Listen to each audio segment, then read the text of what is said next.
The morning after our honeymoon, life felt perfect.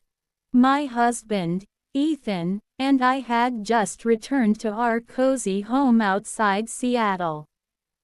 Gifts were still stacked in the living room, flowers filled every corner, and our phones buzzed non-stop with congratulations. Then my phone rang. The caller ID showed Mark, our wedding photographer. I smiled, expecting him to say the edited album was ready. Instead, his voice was unusually shaky. "Emily, I almost didn't call, but after editing your wedding photos all night, I noticed something very disturbing." My smile disappeared. "What do you mean?" There was a long silence before he answered. "I think you need to come to my studio. I don't want to explain this over the phone." My heart started racing. Is someone hurt? No. But after you see these photos, your marriage may never feel the same. The drive to his studio felt endless. Mark greeted us without his usual cheerful smile. His face looked pale, and he kept glancing at his computer screen. "I've photographed over 400 weddings," he said quietly. "I've never seen anything like this." He opened the first picture. It showed Ethan and me exchanging rings. Everything looked normal. Then he zoomed into the background. Standing behind the last row of guests was a man dressed entirely in black. Neither Ethan nor I recognized him. "Probably just a guest from another wedding," Ethan shrugged. Mark slowly shook his head. "I thought that too." He clicked to the next photo. The man had moved. Another click. He was even closer. Another. Now he was standing only a few feet behind my grandmother, staring directly into the camera. The strange part, no one else seemed to notice him. Mark swallowed hard. I checked every single frame. He opened the final image. My blood ran cold. The mysterious man wasn't looking at the camera anymore. He was looking directly at me. And he was smiling. Couldn't take my eyes off the screen. "Who is he?" I whispered. Mark leaned back in his chair. I thought maybe he was a guest, so I checked every photo from before the ceremony. He opened another folder. The man wasn't there. Not while guests were arriving. Not during family photos. Not even minutes before I walked down the aisle. He had appeared out of nowhere, just as the ceremony began. Ethan frowned. "Could someone have edited these?" "I thought the same thing," Mark replied. "So I checked the original memory cards. These are untouched." A chill ran down my spine. Then Mark clicked to another image. This one was taken during our first dance. Everyone else was smiling and watching us. The mysterious man wasn't. He was staring at my father. Not at me. Not at Ethan. My father. That's when I noticed something even stranger. My dad looked terrified. In every photo where the man appeared, my father was looking in his direction with the same frightened expression. I had never noticed it during the wedding. "Dad never mentioned anything," I whispered. Ethan zoomed in closer. My father's hand was shaking so badly that his champagne glass was tilted.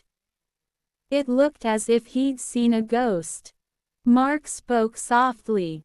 "I think your father knew exactly who that man was." That evening, I drove straight to my parents' house. When my father opened the door, I held up my phone with the photo already enlarged. The color drained from his face. He stared at the screen for several seconds before whispering, "I prayed I'd never see him again." My heart pounded.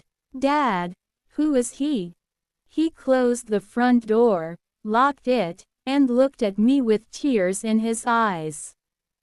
"The truth I've hidden for 25 years is about to destroy everything you believe about our family." My father sat down slowly, his hands trembling.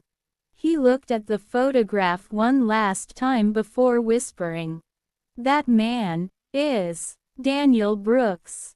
I had never heard the name before. My father took a deep breath. 25 years ago, Daniel and I owned a construction company together. He wasn't just my business partner, he was my best friend. "What happened?" I asked. Dad closed his eyes. "There was a fire at one of our construction sites. Daniel died while trying to save 2 workers." I felt a lump in my throat. "But why would seeing his picture scare you?" My father reached into an old wooden cabinet and pulled out a dusty envelope. Inside were newspaper clippings, faded photographs, and a handwritten letter. The letter was addressed to him.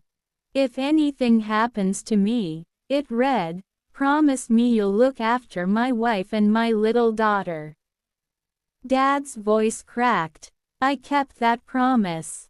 He explained that after Daniel's death, he secretly helped Daniel's widow pay her bills, funded his daughter's education, and visited them every year, without ever telling anyone, not even Mom. "He didn't want charity," Dad said. "He wanted his family to have dignity." Tears filled my eyes. "So, why was Daniel at my wedding?" Dad looked back at the photo. "I don't think he was. Mark, the photographer, called us the next morning. I figured it out," he said.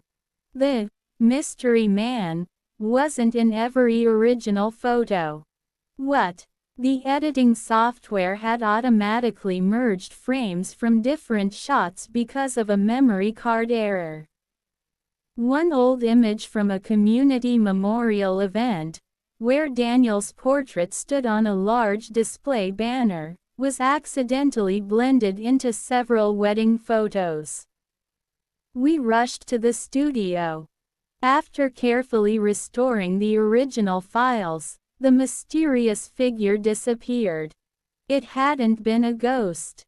It had been a technical glitch. But the photos had uncovered something real.